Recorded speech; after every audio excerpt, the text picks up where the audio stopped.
সাত গায়া ফুরি তুই হর্নে গিয়ে দে, কুকু কুকু গান গাইবি না তে, সিলেটের ব্যাগগুলো তো চা খাই দিয়েতে, তুই হর দে।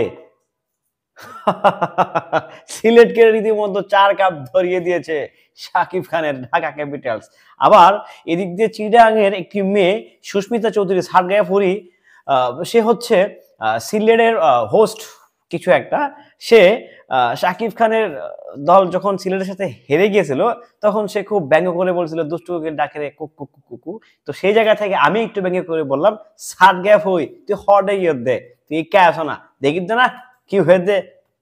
যাই হোক প্রিয় সাকিবিয়াররা কেমন আছেন সবাই, আশা করি সবাই খুব ভালো আছেন, খুব পুরো মনে আছেন। ঢাকা ক্যাপিটাল জিতে গেছে, বাট জিতে গেছে হইয়াও যেন হইল না শেষ। ঢাকা ক্যাপিটালসের সিস্টেমটা হচ্ছে এরকম, হইয়াও যেন হইল না শেষ। আসলে যখন বেশি আশা রাখি না তখনই কট্টা খায় ঢাকা। তো সেই জায়গা থেকে আজকেও যে আশা ছিল না কিংবা আশা নাই ব্যাপারটা এরকম ছিল না, আশা ছিল।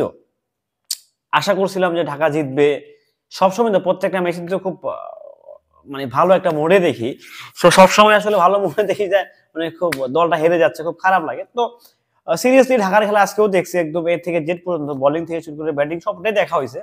বাট আমার একটা প্রশ্ন সেই সুস্মিতা চৌধুরীর কাছে, যে আপনার বাড়ি হচ্ছে চিটাগাং, আপনি সিলেটের হোস্ট কেন হলেন? চিটাগাং তো খেলতেছে, নাকি হচ্ছে কানাডান হোস্ট আনাতে হচ্ছে আপনার ভাত চলে গেছে? যাই হোক হোয়াট এভার দ্যাট, তারপরেও সিলেটকে চা খাওয়িয়ে দিয়েছে আমাদের ঢাকা টিম, 4 কাপ ধরিয়ে দিয়েছে সবাইকে, 1 কাপ চা কেমন হবে ঢেলে দেই, মানে নানা রকম ভাষায় ঢাকা সিলেটকে মোটামুটি দিয়ে দিয়েছে রীতিমতো। আসলে ম্যাচটা তো যায় রে ভাই, ম্যাচটা আসলে কিন্তু ছুঁইটা যায়, সিরিয়াসলি বলতেছি। যদি মোস্তাফিজের কাটারটা এন্ডিং এ না থাকতো হয়তো আমাদের যিনি ক্যাপ্টেন আছেন তিসারা পেরেরা, উনি হয়তো বা একটু দারুণ ভাবে ব্যাপারটাকে প্রেজেন্টেশন দেওয়ার চেষ্টা করছে মনে হচ্ছে আমার কাছে, যে থাকে না কিছু একটা।